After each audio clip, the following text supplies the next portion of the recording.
Here we have a model sent in by Natalia Ciesla, maybe not. Natalia says, "Hello, Folly. I'm trying to sculpt a sad-looking girl with doll-like features for my school project. I would love to hear some general feedback on the face, mainly on proportions and expression. Thank you." Absolutely, Natalia. Well, let's go ahead and take a look at what we got and see what we can do. So you mentioned proportions. I think that's probably where this starts to fall apart the most on first glance. So I would say that is the thing that I would revisit at least in the beginning. What is, I'm trying to figure out what's going on here with some of these lines. I wonder, what do you got on here? So you have free subdivision levels on. I would recommend turning that off. I'm a little, oh no. Oh, I think I know what happened here. So I think you were subdividing this. Let me, okay, we're good. So I think you were subdividing this at some point, and then you froze your subdivision levels and then continued to subdivide it, which is a big no-no. So essentially, for those that do not know, the free subdivision levels button, essentially what that does, think of it as temporarily deleting your subdivision levels. But when you uncheck this button, it will go back and reconstruct those. So I'm going to press this, but I have a feeling that we might crash if this goes the way that I think it is. And it looks like it's having some trouble here. So I kind of figured that would be the case. So just be aware of that. Be careful. I have a feeling this is going to take way too long to calculate. Based on what I'm seeing here for your body, you have 8.5 million polys just in this body. And that's, I would say, just completely unnecessary at this point.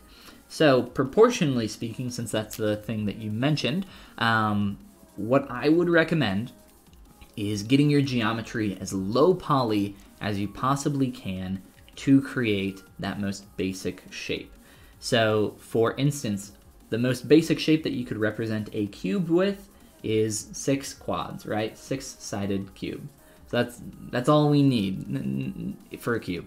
For something like a leg, you know, you could probably get away with like 100 or less polys to represent that tube of geometry. This, I think, is going to take too long to calculate, and I think we'd be sitting here all day for this. So I will go ahead and close this, and hopefully there is another solution for us moving forward. So let me reopen ZBrush. Moving on.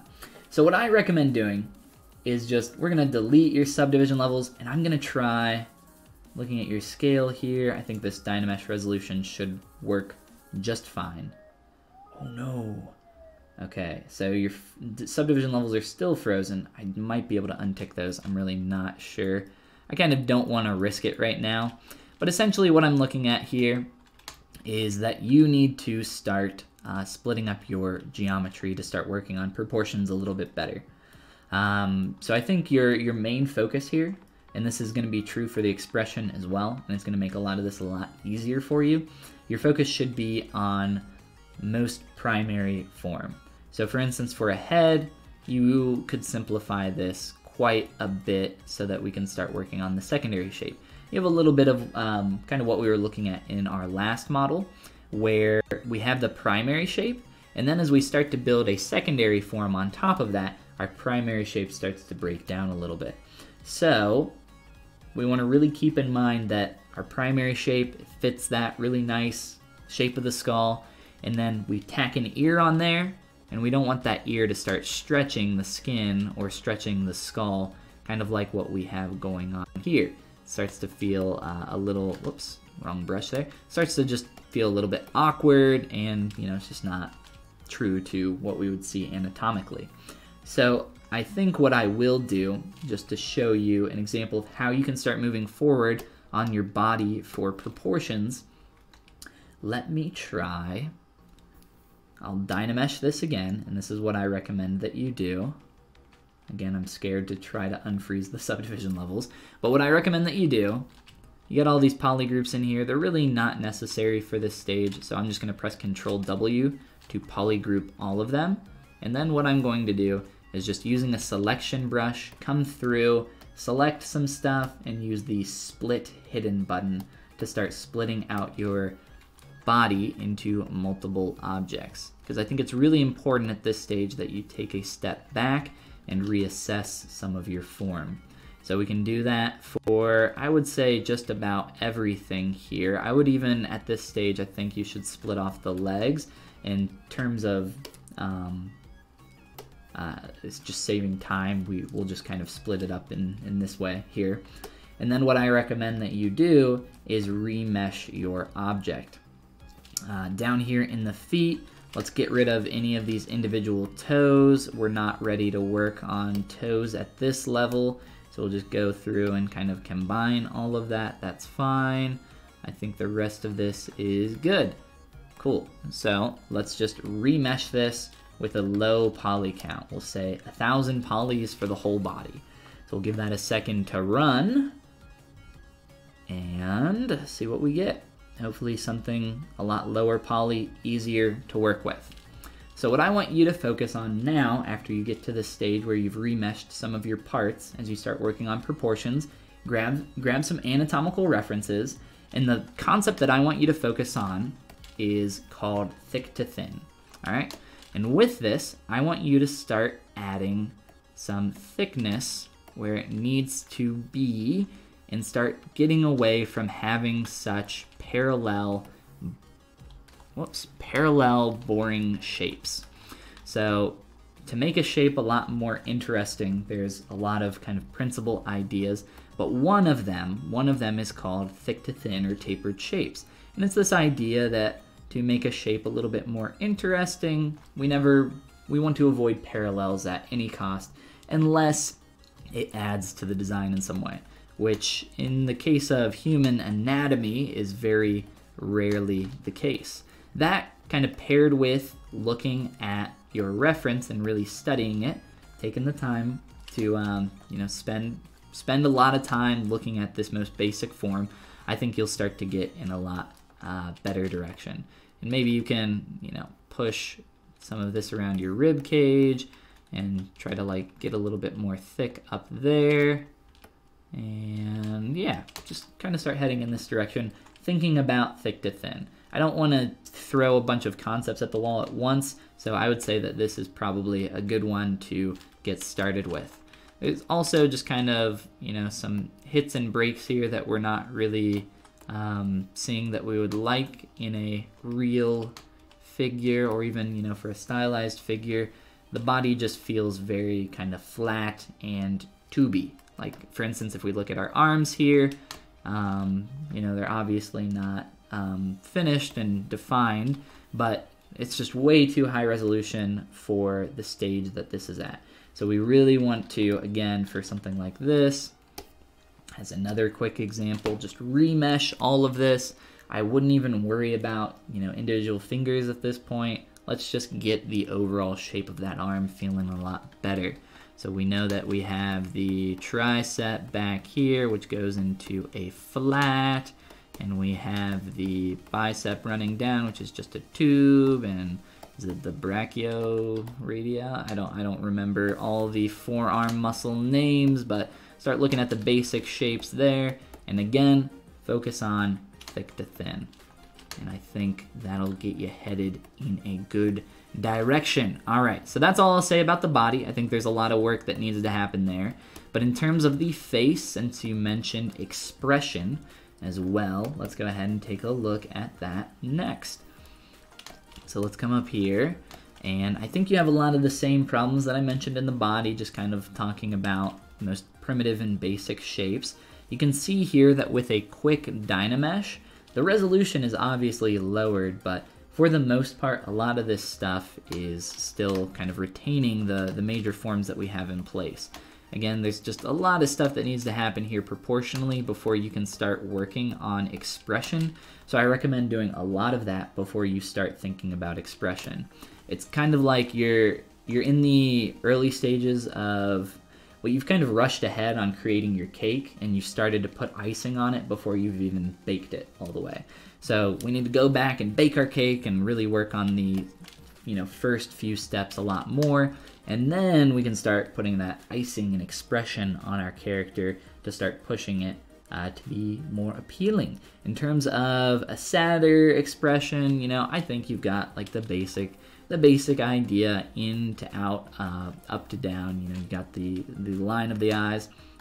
But yeah, I really think that is what I would say in terms of just kind of improving this and getting to a point where you can actually start working on expression. I would say that this is a bad stage to be concerned with expression at all. But I don't really know in terms of like what else I could say about expression here. Expression is just for those that aren't familiar with the terminology, sculpting expression is just sculpting the pose of the face. Obviously, another thing that I would mention though is once you start getting into expression, which again you should not be doing at this stage, that is when I would break symmetry. So start breaking symmetry and start making, these changes independently from one another. Your face is never going to be exactly symmetrical. You always have one side of your face a little bit stronger. Everybody's got somewhat of a banana face, which I think I've mentioned on stream before. But yeah, I think that would be kind of my general advice here. Let me make sure I didn't miss anything in your email here. I think the only other thing that you said is you're trying to make a sad-looking girl with doll-like features. So I'm not sure exactly what you mean by doll-like features. I think that could fall into a lot of different categories. But if you're trying to go for more of a doll-like look and appeal, you might want to consider increasing the size of your eyes even more and decreasing the size of your nose and ears just to get into more of a kind of cute, feminine feel. If I were to sit here and look up a variety of different dolls, they're typically going to have a lot larger eyes, kind of in the anime direction, not quite though. And then if you want something to feel like feminine, a lot of the time you want a small nose that doesn't feel really big and honking schnoz. So think about that, and also the size of your ears. Typically, for more of a feminine and appealing face, typically smaller facial features in general. I would say that paired with the large eyes will start getting you headed in the right direction. Just so you understand exactly some of the kind of places here that I want you to work on proportionally in your face, start thinking about really, let me just really break this down so you can start seeing. You need a lot more volume here around the mouth. Start to sink in a little bit too much around the chin. Looking at your jawline, let's see.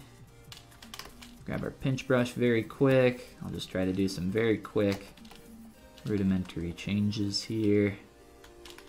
And for the eyebrows, I think you can start heading in this direction, but a lot of the time, I would recommend staying a bit more neutral.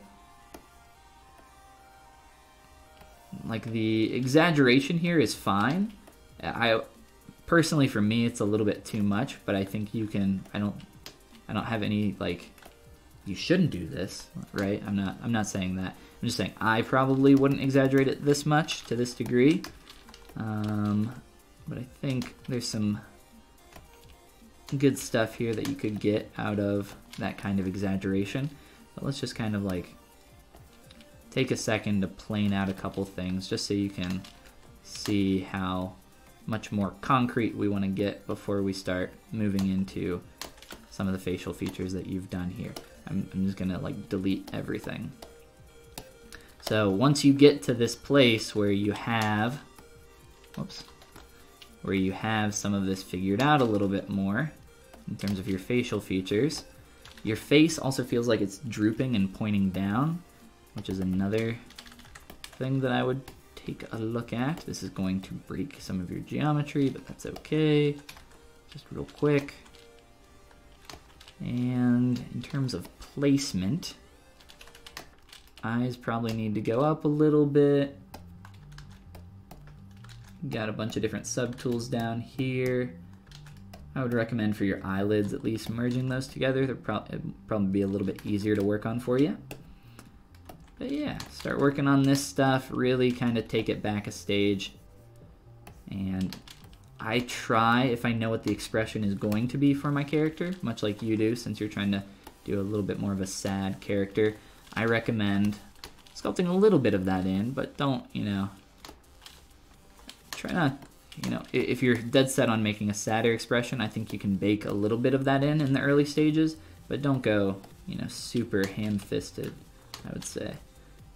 But here we go. We're starting to get a lot of this kind of looking a bit better now in this direction.